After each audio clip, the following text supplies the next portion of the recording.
Bom dia! Estamos começando agora mais um Classe Trabalhadora em Debate e hoje recebendo a diretora da CUT, Terezinha Aguiar. Bom dia a todos e todas que estão nos ouvindo. No início deste ano, o governo, junto com o Ministério Público do Trabalho, divulgou uma lista aí da quantidade de trabalhadores que foram resgatados em situações análogas à escravidão, e foi um número que cresceu bastante em 2023, foram mais de 2.800 pessoas resgatadas. E assim, o que está acontecendo? Por que a gente ainda tem esse tanto de trabalhador sendo resgatado dessas situações? Empregadas domésticas que moram com os patrões durante 30, 40 anos sem receber seu salário dignamente, pessoas trabalhando em carvoaria, em plantações de cana-de-açúcar, que só tem um lugar ali para dormir, tem que comprar comida, não recebe seus salários. O que nós podemos verificar disso aí, que não existe esse ou aquele culpado, né? É uma série de problemas que se ajuntam e aí tem essa responsabilidade em cima do que é esse trabalho escravo. É bom lembrar que o Brasil viveu 350 anos de trabalho escravo legal.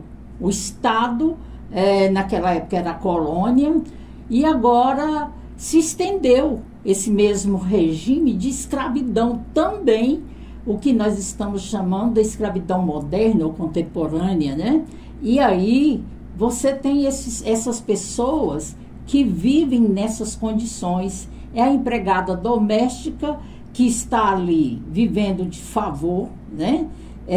Tendo casa, comida e uma cama para dormir, mas não tem salário, não tem o registro do seu trabalho.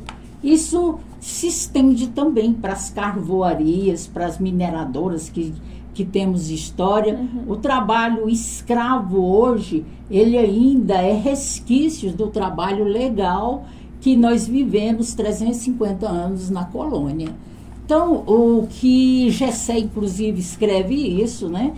Gessé é um sociólogo, ele fala desse trabalho ilegal. É um trabalho ilegal, mas existe, e a fiscalização desse trabalho, que, na nossa opinião, nesse momento, ele desnuda, né? Tira aquela couraça que se tinha ou que se vinha fazendo já há algum tempo, e agora você tem a amostra desse trabalho pelos fiscais do Ministério do Trabalho encontrando essas condições.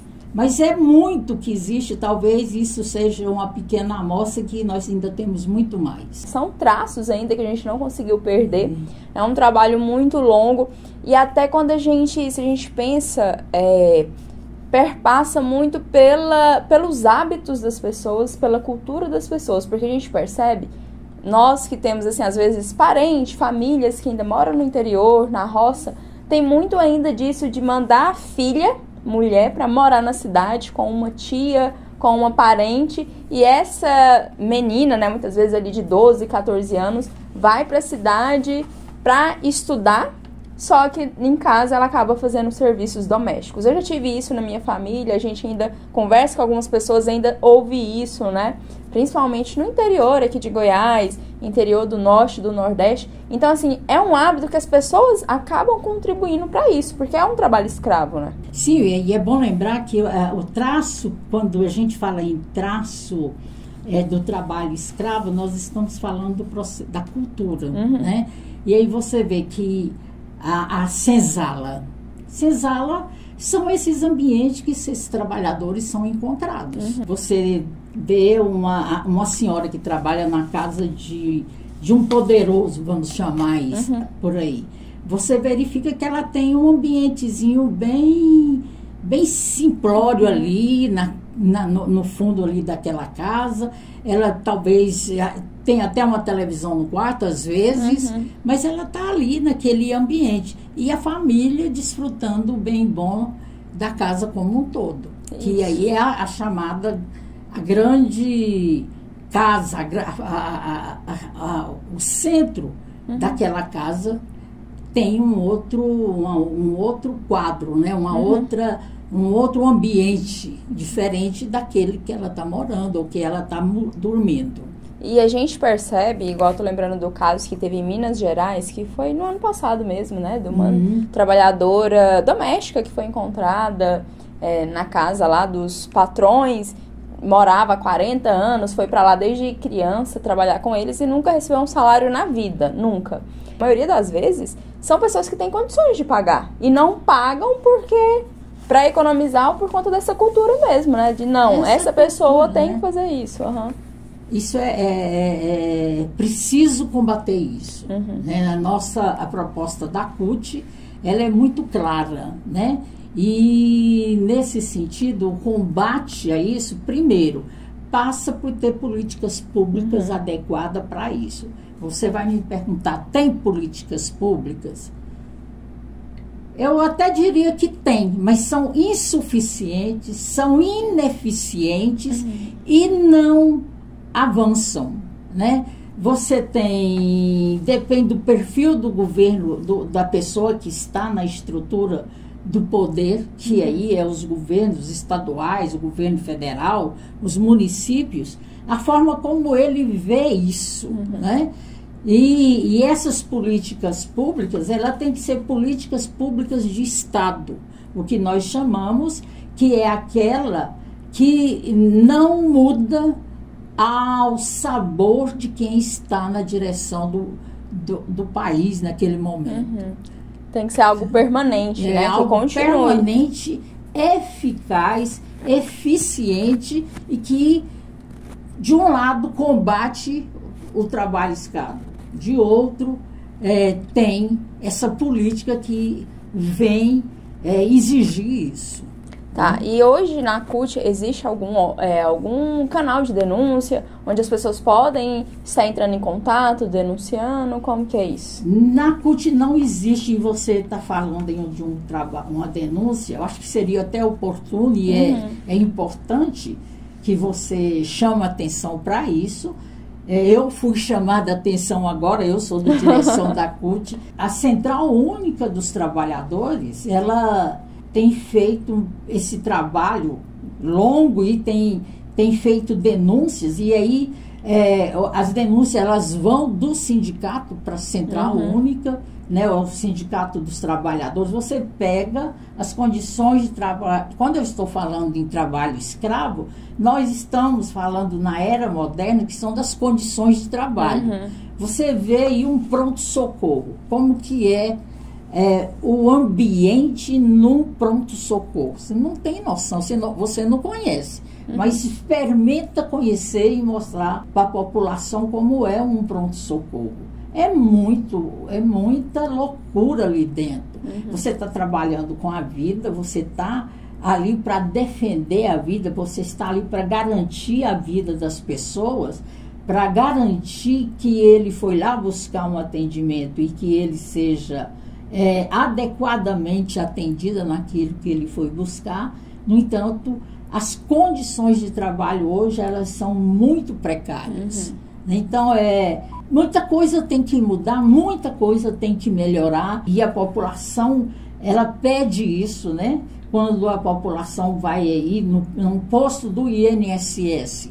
Hoje o INSS fechou as portas para o atendimento presencial. No final do ano passado, para o início de 2023, nós tínhamos 7 milhões de requerimentos solicitados no INSS, seja pelo 135 ou pelo aplicativo Meu INSS.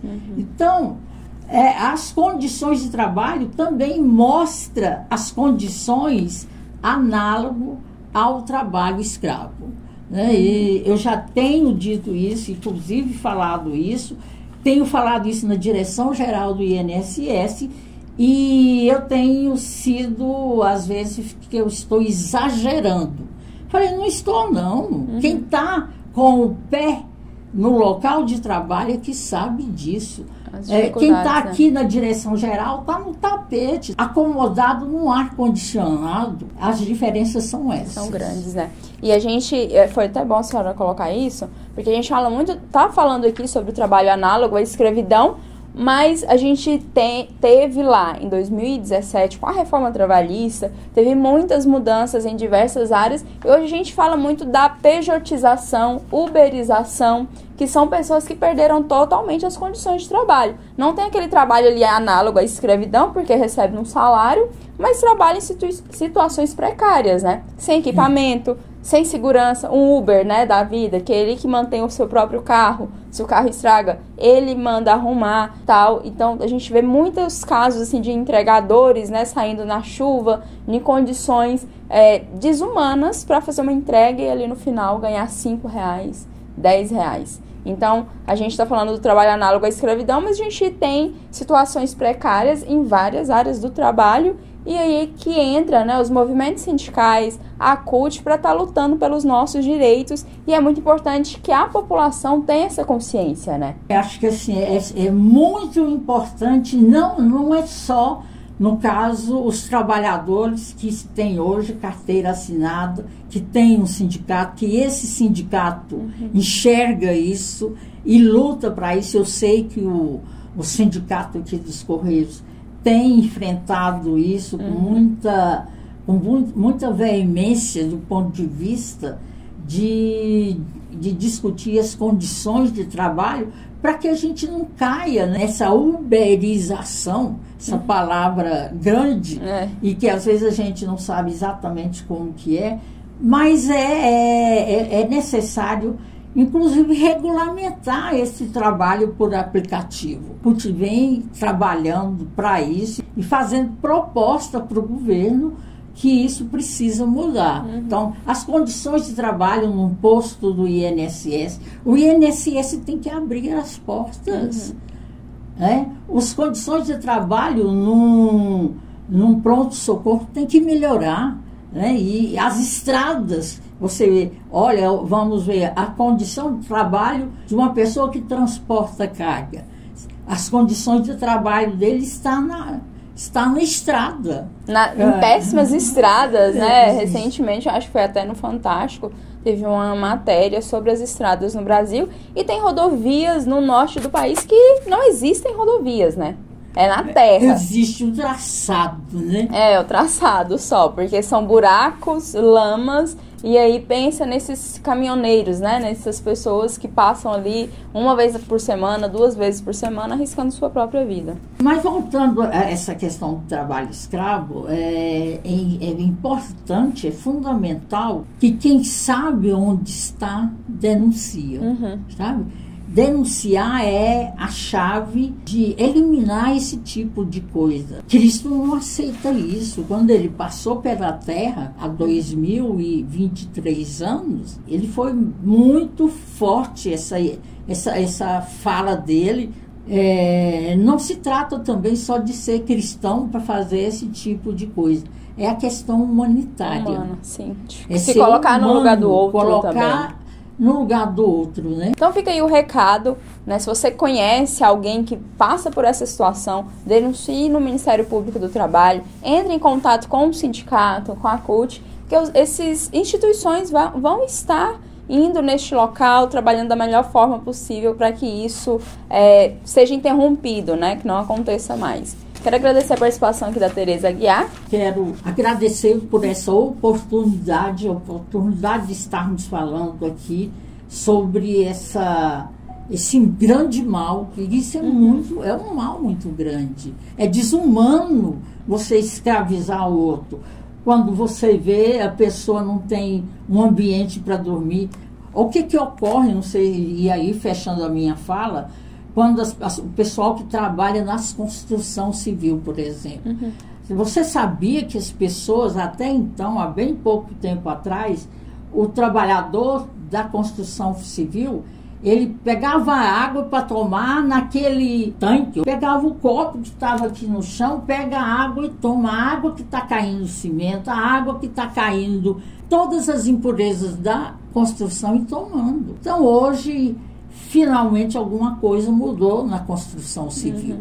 Precisa melhorar aí nesses ambientes, principalmente aí do corte da cana, da colheita do café, da mineração e muitas coisas mais.